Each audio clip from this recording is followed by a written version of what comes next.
People talk about when they compare Arjuna and Karna. It's inevitable, the comparison, the rivalry. Rival fan factions are, probably as intense as they ever were.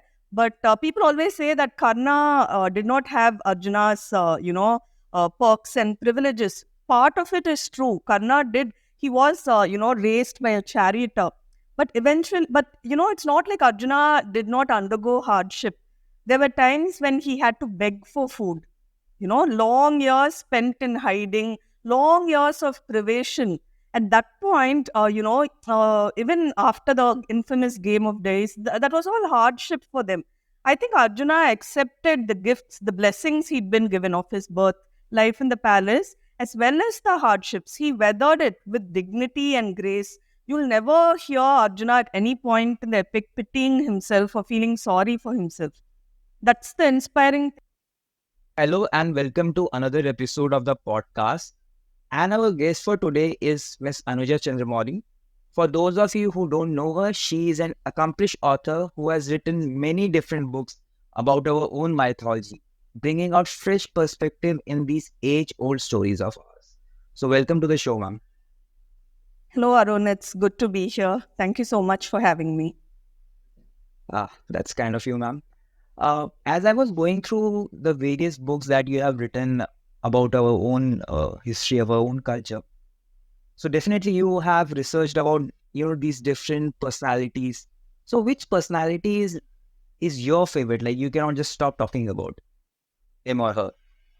So that's seriously like asking which one of my children are my favorite, or do I like my right eye more than my left eye? It's cliched, but these are all characters I care about a lot. But gun to the head, I'll probably have to go with Arjuna, my first book, and the great, great, great love of my life.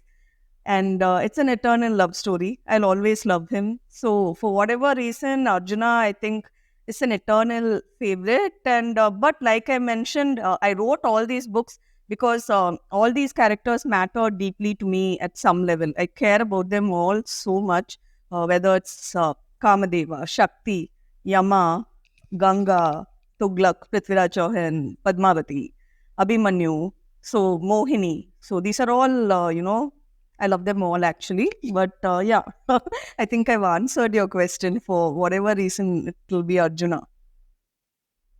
Just removing the gun from your head. If we just talk about Arjun, like Arjun is a personality that I believe has many different dimensions to him.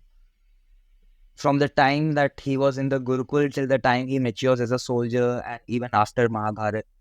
So, from what I know about Arjun, the best part about him, which I appreciate, is his dedication towards whatever goal or mission, if we could say, that he faces during his trials and tribulations during his lifetime.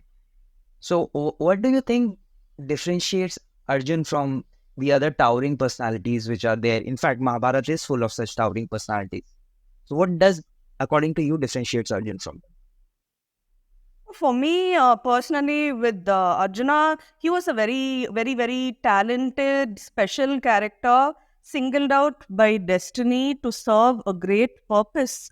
And what I like about Arjuna is he did not really, take the fact that he's destiny's chosen one for granted. He may have been born with the natural gifts, natural talents, aptitude. A lot of people say he was, born under very fortuitous circumstances, right?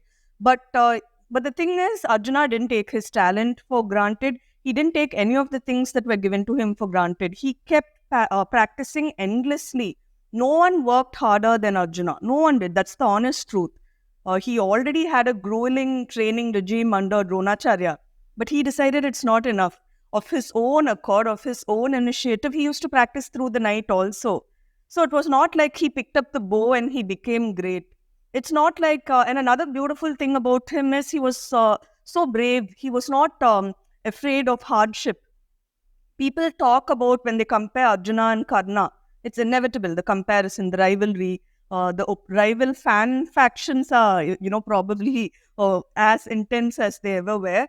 But people always say that Karna did not have Arjuna's, perks and privileges. Part of it is true. Karna did. He was, raised by a charioteer. But it's not like Arjuna did not undergo hardship. There were times when he had to beg for food. Long years spent in hiding, long years of privation. At that point, even after the infamous game of days, that was all hardship for them. I think Arjuna accepted the gifts, the blessings he'd been given of his birth, life in the palace, as well as the hardships. He weathered it with dignity and grace. You'll never hear Arjuna at any point in the epic pitying himself or feeling sorry for himself. That's the inspiring thing about Arjuna, that he worked so hard, so dedicated. And also, if he'd wanted, he could have easily defeated Yudhishthira and taken the crown for himself, taken the throne for himself. But the beautiful thing about Arjuna is, he was a very dutiful younger brother. He did not have any ambition over there. Our history is littered with people who murdered family members just for a crown and a throne. Arjuna was not like that. That's something which makes him a great soul. And I love that he honored friendship so much. His friendship with Krishna is one of the most valuable legacies, that this world is privileged to have. Just to see the power of friendship, just to have two great men have their backs all the time. I think that is a part of what makes Arjuna one of the greatest characters of all times. That's indeed a very beautiful description of what Arjun stands for. Actually, when we look at Arjun and his trials and tribulations, what I feel as an individual is he was a warrior, but foremost he was a very good human being, and more than a warrior, he was a warrior scholar.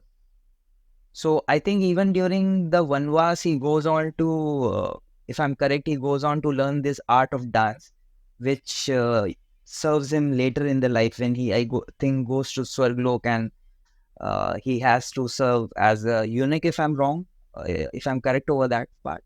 And he learns all these arts, like for a warrior who can dance, who can sing, and he was like proficient in every art that one can speak of. But that's another valuable lesson for us, because today there is such a demarcation between science, the sports, the arts.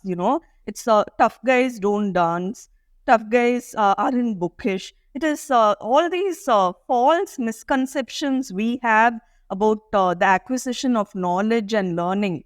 Now, see, the story you're referring to about him becoming a eunuch, that was again the result of a curse by Urvashi. And again, this is tribute to Arjuna's restraint, the discipline he practiced.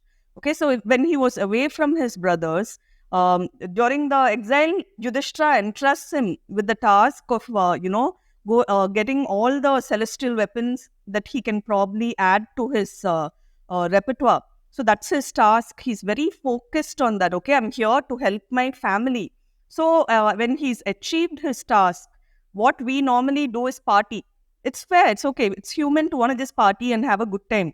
He's been invited to Swarga, like you pointed to Amaravati, Indra's capital actually. And Indra is very, very fond of Arjuna.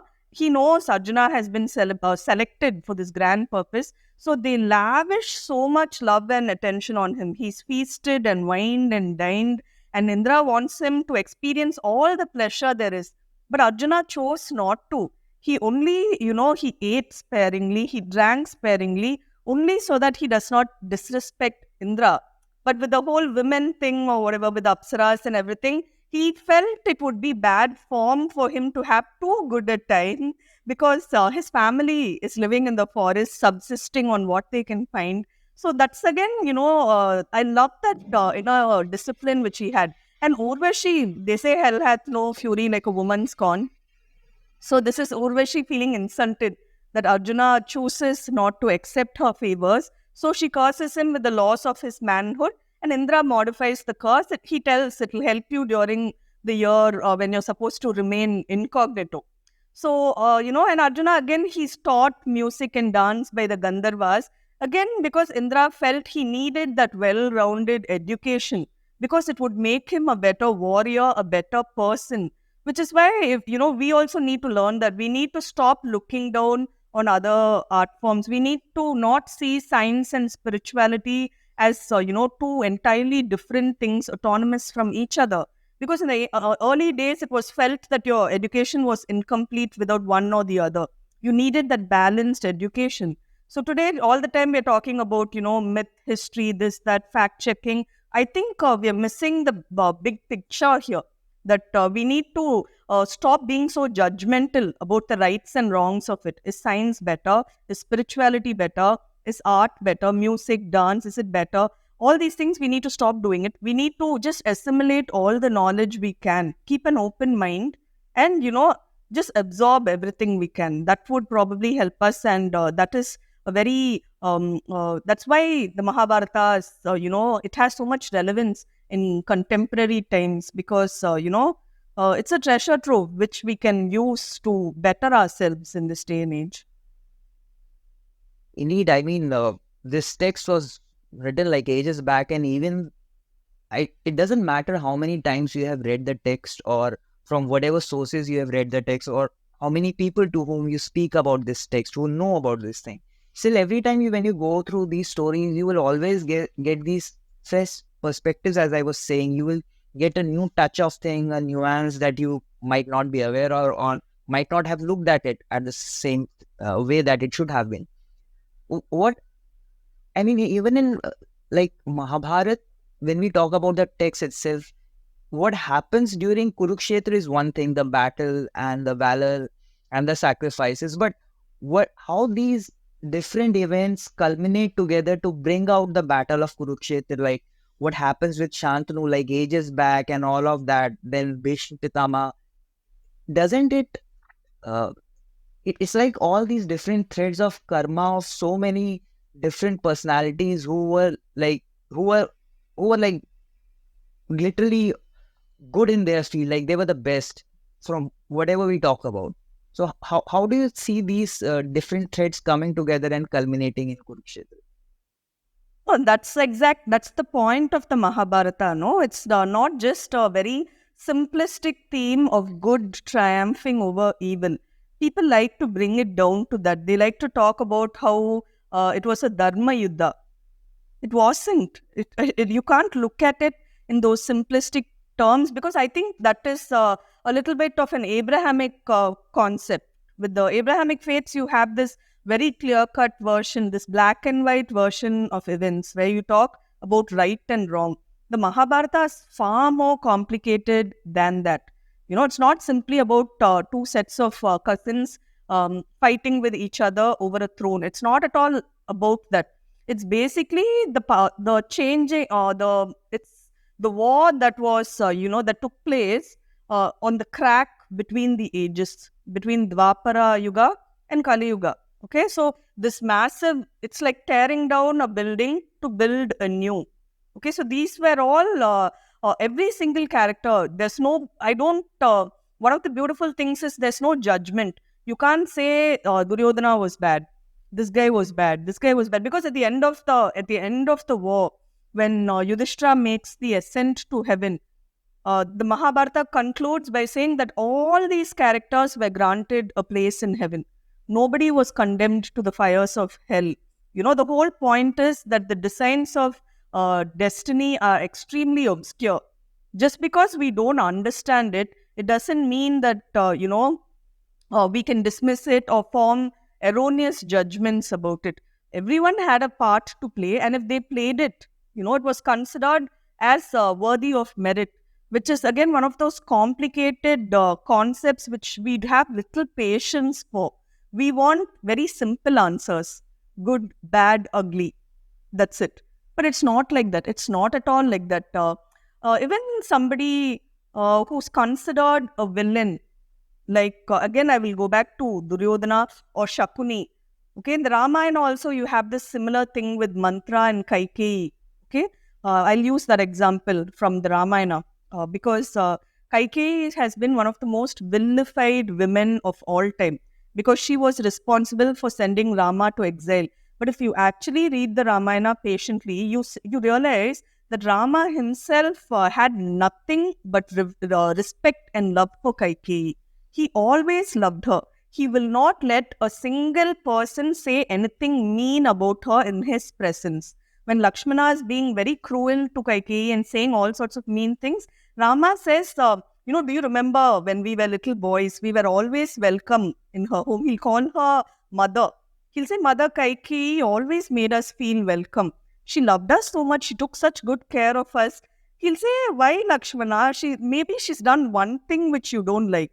How come everything else she's done is forgotten by you? Okay, and he'll say, don't insult my mother in front of me. And at the end of the Ramayana, after the war, when he meets his father Dashratha and the Devas, and they're all granting him boons, Dashratha grants a boon to Rama.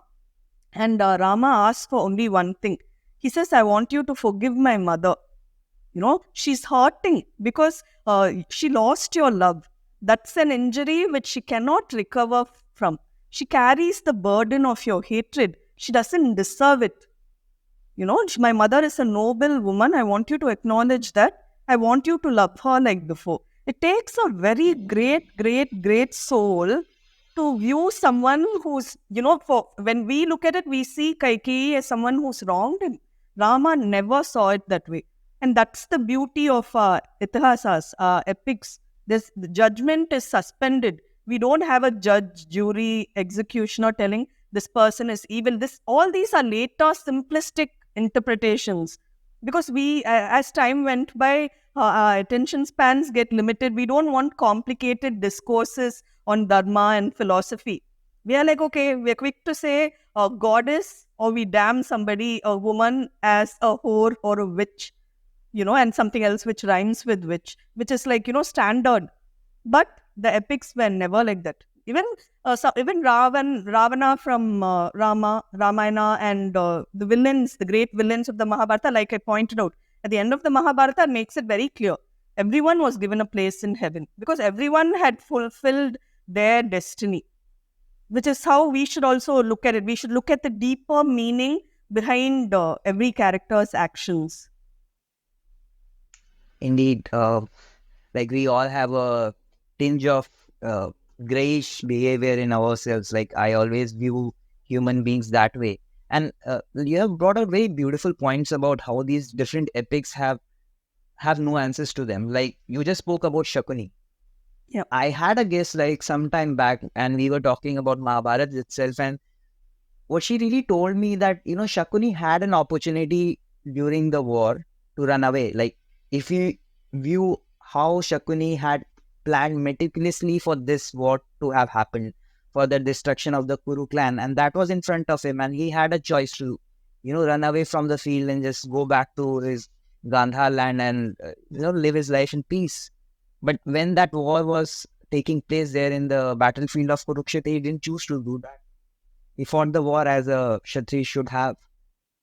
And even like with Ramayan, if I'm correct, at his deathbed, when Ravana was lying there, Bhagwan Ram asked Lakshman to go there and learn administrative skills from Ravan. So it's like in all of these personalities of the so-called great villain of these epics, there are many things that we can learn from. Yes. Like from every one of them. One interesting character, I think I was listening to you somewhere from your podcast or somewhere. You spoke about Pradyuman, Krishna's son, and that's not very well known, and I also know very little about him. So if you could just tell us more about Pradyuman and what is his story. Yes. So Pradyumna is a very, very beautiful, very interesting character. Now, not many people make the connection, but Pradyumna is actually Kama. Kama reborn. After Shiva had reduced him to ash, Shiva promised Kama's wife Rati, who was distraught with grief, she was a very brave woman who had the courage. Her husband was burned to ash in front of her eyes, but she had the courage to approach Shiva at the height of his rage and to, upbraid him. She said, see, Kama brings with him the gift of desire. It's a beautiful gift. He gave you the gift of love. He wasn't trying to hurt you. He was trying to do something good for you. But how did you respond? You responded with so much heat and anger. when my husband was trying to spare you the ravages of grief you're suffering from, you spawn his gift, and this is not how you, this is unfair. She said, I will also, I love I love Kama. Let me reunite with my consort. And Shiva was chastened, and he promised her. He said, I promise that your love is so great, it's so true, that you will not be separated forever. Okay, and so it was at this point that, Kama took birth as Krishna's son, Pradyumna. And again, to be Krishna's son itself is a blessing. And Kama was chosen because his gift was love, the greatest gift of all, the love which he, bestows on people. It's something very precious. All the other gods have, these thunderbolts, and Varuna has the Pasha, and Yama has his staff of death, and it was considered that Kama, the gentlest of the devas, that his gift was actually this weapon he has, this desire. It's mentioned that this is the only weapon for which there's no defense. It was deemed that precious, that potent, Kama's gift. So he's born as Krishna's son because of all the merit he has accrued. And he's born as Pradyumna. And of course, with these people, unfortunately, life is, it's bad enough he's been burnt to ash. But there's so much further obstacles this character has to go through. So this baby Pradyumna, he's kidnapped by one of Krishna's enemies, the Rakshasa Shambara. Narada Muni goes to him and tells him that your slayer has been born. It's Krishna's son. So Narada Muni style. And Shambara immediately, he sneaks into this newborn's, into the palace, into the inner apartments of the ladies. He carries this newborn and tosses the newborn into the sea, So the baby is swallowed by a fish. And this fish is discovered by someone in Shambara's kitchen. The fish is sold there. And Shambara's wife, Maya, who was Rati reborn. Okay, so she raised this baby. So again, you get into very, very dicey terrain. Later on, this character was condemned because she trained Pradyumna. She trained him to protect himself from malice. She taught him the gift of magic. Okay, he was a powerful magic wielder thanks to her. And soon he grew powerful enough to be able to kill Shambara. So this Maya character is often criticized as someone who wasn't faithful to her chosen husband, that is Shambara. But, again, the workings of destiny, this is how it is. Maya didn't know she's Rati reborn. Pradyumna did not know he's Kama reborn. And yet we would have dismissed it as somewhat incestuous, that she raised this baby whom she eventually married. But if you study the working of destiny, if you understand that they are Kama and Rati, it makes sense in a strange sort of way. That, it was inevitable that they find their way to each other because their love was so great. It's love which carries, which is carried over ages. Even death can't separate them. So it's a very epic love story in a way. But, it's one of those things which people are kind of they find it a little dicey. So this character, Pradyumna, he goes on, he's reunited with Krishna, his father. He becomes one of the heroes of Dwaraka, a very beautiful son to Krishna, and, a guardian of his people. So when Krishna wasn't there, when they were attacked by their enemies, Pradyumna always stepped in for his father.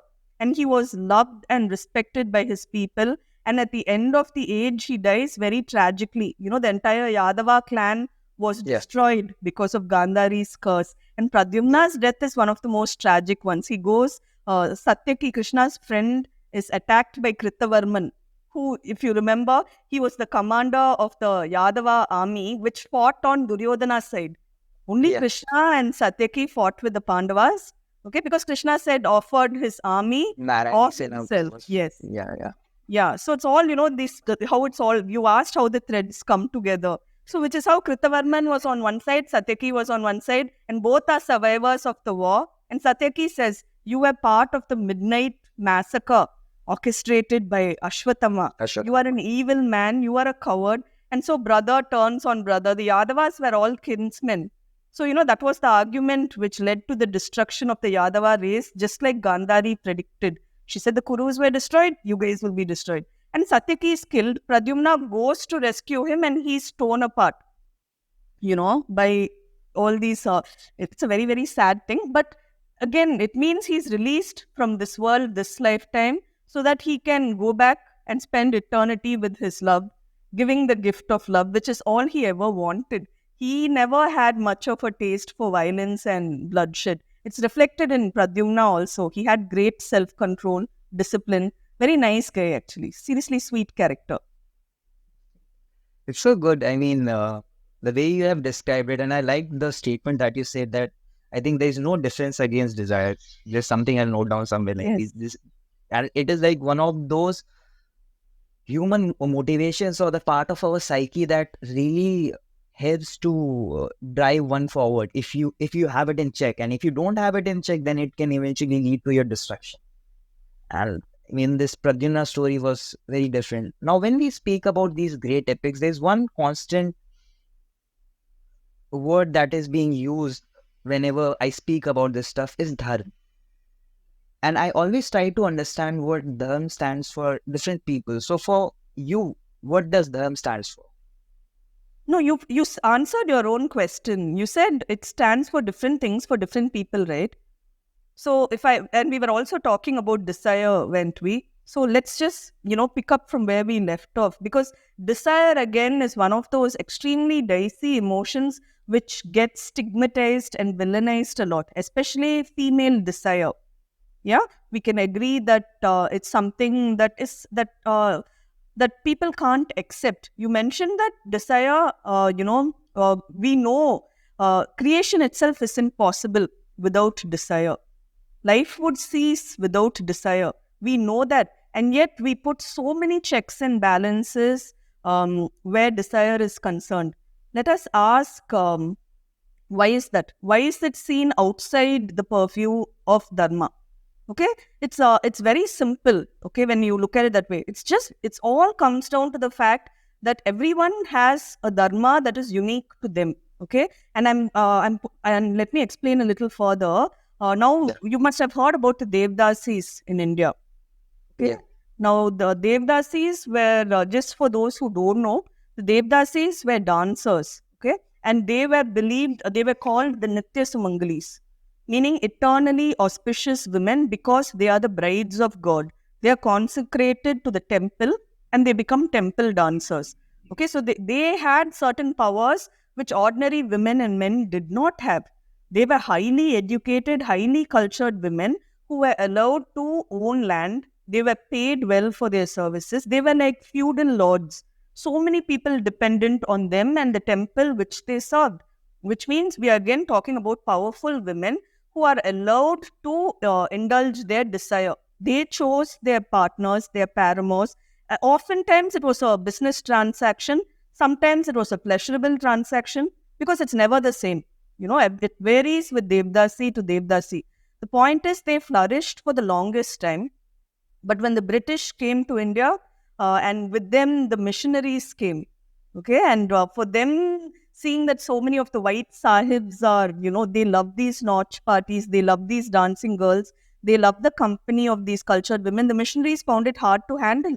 So it was like, a deliberate smear campaign against the Devdasis, they started calling them prostitutes, and they lost many of their rights. It was also changing times, no? The kings weren't as powerful as before, so they could not. So many Devdasis did not have work, which means they did have to take up prostitution. It became very complicated. There were many activists like Muthulakshmi Reddy, who belonged to the Devdasi community, who was calling for a ban. She said young girls are being exploited. It had happened. Some of them were being exploited. So it was necessary to prevent this from happening. And at that time, I remember one of the famous surviving Devdasi, a woman called Bangalore Nagaratnamal, a very, very, one of the last doyens of that, vanishing lifestyle. I remember she had published this beautiful book called Radhika Santwanam. It was written by another Devdasi called Mudupalani, and it was about desire, female desire. So she published this book. It was hugely controversial. And at that time, she said, why are people repeatedly questioning my respectability? Why am I being villainized because of what I do? She said, if a housewife has her dharma, I am a courtesan. I have my own dharma. and I've been true to mine. So that's a very beautiful way of looking at it. Nobody asks to be in the situations they find themselves in. Birth confers certain privileges or disadvantages on you. As long as you live your life with grace, as long as you conduct yourself with dignity, no matter the circumstance you find yourself, then you are being true to dharma.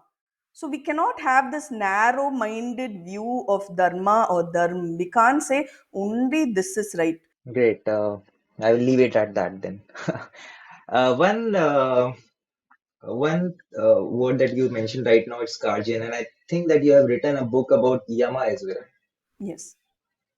Yeah. So like for me, Yama is someone who who is like the guardian of the soul after one has transcended this physical dimension. How do you view Yama in after your research into his place into this cosmological universe of ours?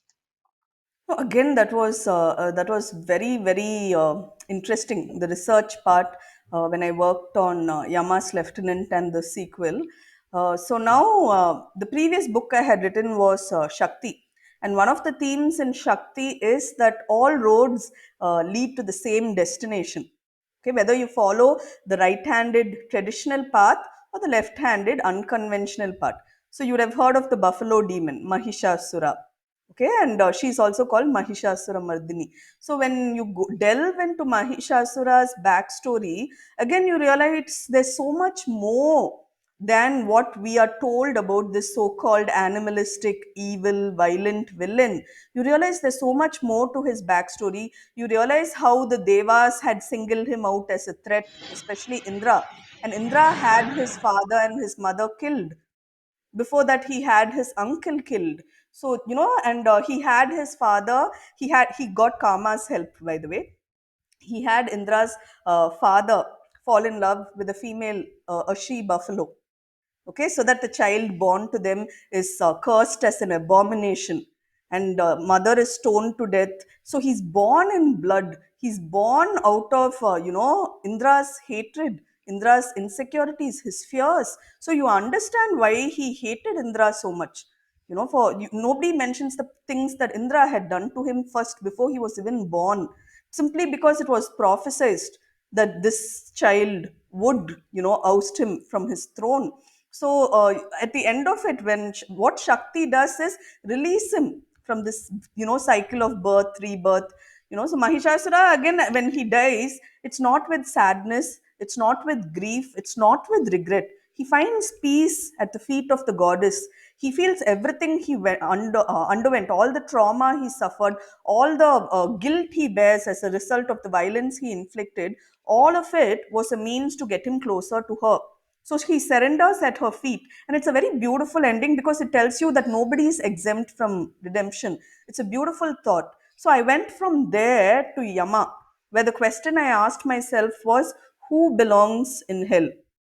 Who are the people who wind up in Yama's thousand hells? And it leads you down a very dark path, where we can't close our eyes to the fact that evil exists in our world, that there are people who prey on children, on women, on the helpless, maybe for profit, maybe it's because they're just cruel. So, these are the people who wind up in Yama's hells. And the question asked is, how do you reform these monsters? That's what is the overarching theme in Yama's Lieutenant. And it's something we discuss over the course of two books about how it's not. See, sometimes when people, it becomes a vicious cycle, right? Somebody inflicts pain or death or suffering on others. And what we do is we catch them, we hunt them like animals, and we inflict the same on them. So the book asks, so Yama, that's not what he's trying to do. In Yama's case, what he's trying to do is, help them reform. Yama gives them dharma. He's also the god of dharma, righteousness. He's the one who's going to weigh the scales when your mortal term is over. So what Yama does is, it's not limited to punishment. It's not limited to a stint in hell. It's about giving the chance. People deserve the chance to make amends for the mistakes they have made. They should be given the chance. They should be asked See, it's not enough to just, because when you inflict pain, all you're doing is prime that person to inflict more pain on others, because that's all they know. All of their existence is reduced to pain and suffering. Then all they can offer the world is pain and suffering. So what the point of hell is to, not stop with punishment, but it's to release you into the world again, so that in some way or the other you undo the damage you have done. If you have destroyed, you must create in its place, and that is how the this vicious cycle can be ended. Because you have to place your faith in love at the end of the day. I said that's what it always has to come down to. You have to be able to give spread uh, beautiful things. You have to light up a room when you enter it with your kindness. That is what you need to do. So, if I were to give a little example to further illustrate this point about people making amends, I will tell you the story of Jaya and Vijaya. Have you heard of it? I think I cannot recollect it right now, but yeah, I've Yeah, heard because these names. again, it's a vague story, which memory which most people have, because at some point they would have heard the story. Because Jaya and Vijaya were Vishnu's gatekeepers. And one day, the four Sanatana Kumaras, the four Brahmins, they came in the guise of naked children. And these guys weren't too impressed. They said, Vishnu's resting, we won't let you see him. Basically, they were dismissing them. Who are these naked boys coming here? So the Sanatana said, you can't see past the obvious. You all don't recognize wisdom. You all assume wisdom is associated with gray hair and a dignified bearing and clothes to suit that. All that is supercilious trappings. You can't see enlightened souls, which means you are not enlightened souls, and therefore you are unworthy to hold this post. You will not hold this post anymore. You will have to go and endure the cycle of birth, rebirth. So Jaya and Vijaya asked Vishnu to intervene on their behalf. Okay. And the Sanatana said, okay, we'll give you a choice: 9 lifetimes as devotees of Vishnu. You will sing his praises, you will spread the message of love and peace, and after 9 lifetimes, you return to your post, or 3 lifetimes as Vishnu's enemies, as people who hate him, people who inflict violence. And you will wade through an ocean of blood, but at the end of 3 lifetimes, you will be reunited with Vishnu, you will get your post back. They did not hesitate at all. They said, we will not be separated from him for 9 lifetimes. We will choose the darker path, the harder path. And if you think about it, they were also, the Sanatanas also said that it will be Vishnu, as enemies of Vishnu, it will be Vishnu who releases them from each lifetime. So you will see that in the avatars of Vishnu, all the antagonists he faced, no, Hiranyaksha and Hiranyakashipu, they were Jaya and Vijaya reborn. Okay, slayed by the Vishnu's boar Varaha Avadar, and later it was his Narasimha Avadar. Then in the Ramayana, you have Ravana and Kumbhakarna. Both were slain by Rama. And then in Krishna Avadar, you have Shishupala and Dandavakra. Shishupala was a character who hated Krishna like poison. So much he'd done to Krishna. And yet, when you think about it, the heights of their hatred came from the depths of love. They chose this. Jaya and Vijaya chose this. So again, but what the world sees is evil men: Ravana, Kumbhakarna. They are just Hiranyaksha, Hiranyakashipu. They're all such savages, bloodthirsty villains. But they don't realize that it was the sacrifice made by Jaya and Vijaya, so that they could go on to become enlightened souls on the strength of experience. It's a beautiful, beautiful story that they did all this not because they hated Vishnu, but because they loved him too much to be separated from him. So, if you look at it this way, then you'll understand how Dharma works, how Yama works. This is the pattern. You undergo this period of punishment, because every time you do something evil, you're destroying something inside you also. And there's a purpose to it, even if we don't understand it. It's very hard to, accept these things. In theoretical level, it's nice to study these things theoretically. But thinking of the horrible, Shishupala was a rapist. He had this horrible history of carrying away women from Dwaraka, a repeat offender. It's very, very hard to sympathize with a rapist. And yet, that's what that's the greatness of Indian mythology. which is what I said. Nobody is exempt from divine grace. If we can live by that, then we also will become enlightened souls. But I think it's very hard for us to see past our personal biases, likes, dislikes. That's actually what I think is such why these epics are so great, because they have place for everything under the sun. And Yes. thanks a lot, ma'am. You have told us about so many different stories, so many different interpretations of things, which how you view things, and you have taught us today. So thanks for that. And it has been really a pleasure speaking to you. Getting to know about Yama. Like I didn't know. I had obviously heard about Jay and Vijay sometime, but I couldn't connect these dots on such a vast cosmological timeline. I think this is what make gives meaning to our lives. This is what gives meaning to our lives over a greater span of time, not just what we can see, but more than that. So Yes. thanks a lot for that. Thank you so much, Arun. I really enjoyed this podcast. You didn't ask the typical questions, mythology related questions. So I had real fun talking with you. And it was lovely to discuss these deep themes from Indian mythology. So thanks so much for having me here. Thank you. Thank you.